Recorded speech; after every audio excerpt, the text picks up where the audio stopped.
Hey everyone, welcome back to the workshop. Artisan Pirate here, and in today's fun video we're going to be doing a shop upgrade and added an enclosure to my Longer Ray5 5-watt laser engraver. Now I find myself now using the laser more and more, especially to engrave the backside of scroll saw woodworking projects and just like sign my name in that way. I used to use a wood burner way back then, but now I find myself using the laser more. We've laser engraved wood, we've laser cut wood, we've engraved on leather, I have engraved on slate for you guys. So the laser can produce some foul and toxic fumes to the human lungs, and anytime I use the laser, I always have air circulating. I always have the shop door open to push the fumes out as best I can. The fans are running, the air filtration unit's running.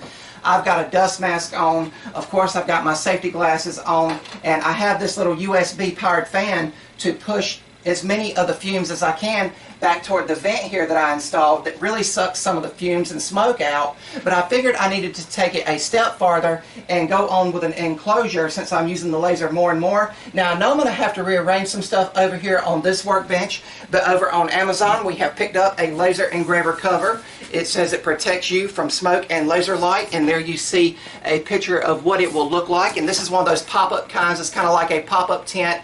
Again, I'm not no die-hard laser user, but I figured this will be better than anything. And I don't know if it comes with any of the tubing to where I can pipe it back out to the vent. I might have to go to the home improvement store and pick that up secondhand, or just go get a piece of it.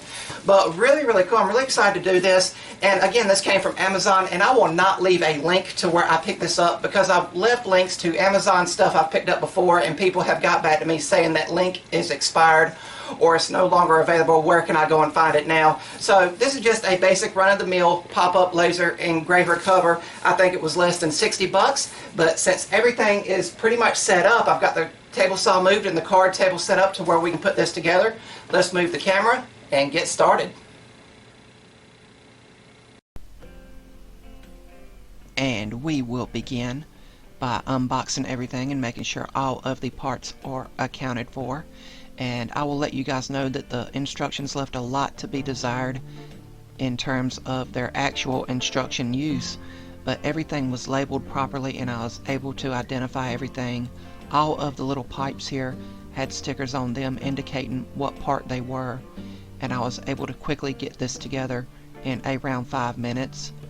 And this is the skeletal frame of the enclosure, and once it's fully assembled we will get an idea of the actual size of everything. And I got this together in around 5 minutes. It wasn't very complicated at all. And then it was time to put on the flame resistant cover with the protective UV screen, and this just slides right over snugly, and it's kind of like, in my mind, a pop-up tent.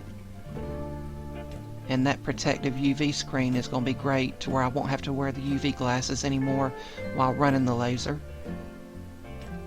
I always keep those glasses close by.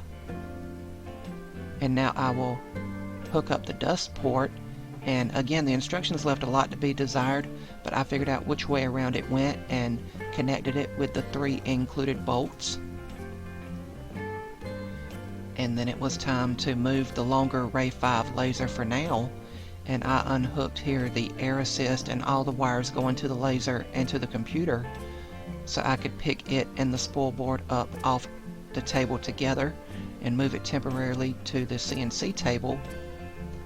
And then I got out the shop vac and cleaned up and just got all that old excess dust and debris and small pieces from the laser all sucked up, the pieces that are so small when it cuts stuff out.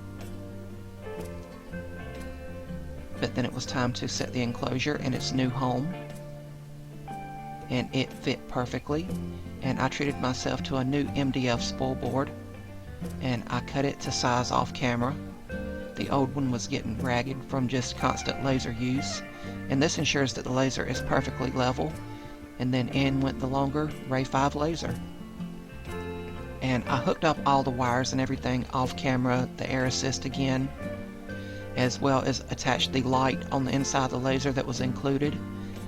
And now we are attaching the dust hose for the dust vent, and I will snake it around and connect it to the already installed dust vent that I had in the back of the shop wall. And I wanted to go on and test the laser for you guys here on camera, so I quickly designed something in Lightburn and tested out everything with the dust vent and all going, as well as air assist. And I know it's harder to see here, so I also have a camera on the inside of the laser, and you can see that it's dust free and all of the smoke is being pulled out through the dust port over there to the side. So really cool. If you guys like what you're seeing, I would highly encourage you to subscribe to my YouTube channel and also follow me across all my social medias under the Artisan Pirate name. I'd really appreciate the support.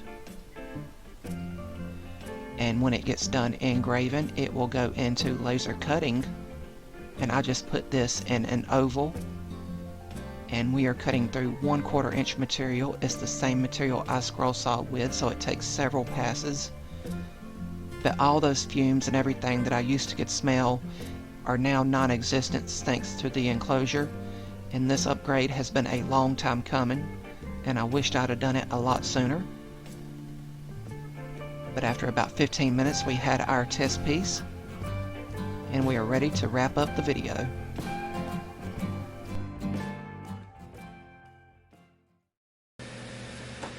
And that is how simple it is to unbox, assemble, and install a basic laser enclosure for a hobby grade laser engraver. Of course, this one came from Amazon, and the laser I have, if anyone is curious, is the Longer Ray5 5-watt laser. It's not a very powerful laser, but it still puts off those fumes and the dust that comes with laser engraving. And this has been a much needed upgrade that has been put off for way too long. I've had that laser now going on, I think December this year will be 3 years I've had it, and I've done a lot with it, but I want to do a lot more experimenting with it now, especially now that I have the enclosure.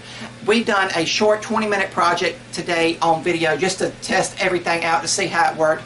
And while it was running, I did not smell anything. I temporarily turned off the air filtration unit, shut the door, and turned off all the fans just to see if I could detect anything, and I could not. So that is so phenomenal, especially once we get into the colder months. Of course, I opened the door and turned everything back on because we are in the heat and humidity of a southern summer. But really cool. That laser enclosure was around $55 to $65, and there's several varieties over on Amazon. This was just the most simplest one. It's very straightforward to put together, and the instructions leave a lot to be desired, but again, they are straightforward and you can easily assemble it. It took me around 8 minutes to put everything together. Not very complicated at all, and this was all the instructions that came with it. And I'm thankful that it came with the pipe, you know, to hook it into the vent. When we ordered it off Amazon, again, it was the most simplest enclosure they had at the time. It said it did not come with the pipe, and you would have to go to the hardware store and pick that up separately. When I opened the box, I was surprised that there it was, and I was thankful for that. And I, of course, hooked it up, and I snaked it around to the dust vent that I already had, and I can literally smell nothing, you guys, out here in the workshop now. The laser is now running behind the camera. I'm engraving more of those slate coasters for the slate coaster order that I have. And the test piece we've done today, I quickly designed in Lightburn in like 3 minutes just to test something out. I wanted to engrave and cut through something just to see if I could detect anything, you know, in air quality or anything. And we done custom made by Artisan Pirate, Burlington, North Carolina, and it laser cut through 1/4 inch material. Of course, when I picked it up off the bed, it didn't fall out like from thinner material. Sometimes you have to just pop it out. But you can see it easily cut through the 1/4 inch material that I pick up from Lowe's. This is the same material that I scroll saw with. And this is mainly what I use the laser for. Of course, just signing the back of the scroll saw projects, especially if it's an intricate one. I want it to look nice and professional. Years and years ago, when I was just starting scrolling, I would do it with a wood burner, and it would be very janky, and you know, people really couldn't read it legibly, you know, so this is way more professional to do it this way. But now I'm excited to try more stuff. Again, I've done wood, I've done leather, I've done the slate coasters, I've tried to engrave on something else, I can't remember, but it didn't work. But I also want to try now to do some acrylic stuff. I want to try to do some stainless steel stuff, and with the enclosure, that just gives me the comfort to know that everything's going to be protected and that my lungs are going to be protected, and that's the main thing here, and that's what this essential upgrade is for. And I hope I've inspired some of you guys to pick one up. Again, they're not complicated to put together. It was just like a pop-up tent, and it took me no time to put it together. It seemed like it took me longer to install the laser and redo all the wires than it did to actually put the enclosure together. But really cool. I had a lot of fun in this video, and I hope you guys liked the video. If you're new here, please subscribe to the channel, and also follow me across all my social medias under the Artisan Pirate name. As always, links to all my social medias as well as ways to contact me will always be linked down in the description boxes below these videos. That's about all for this one, and remember guys, if I can make it or do it, so can you. I'm the Artisan Pirate. Take care, and I'll see you guys real soon.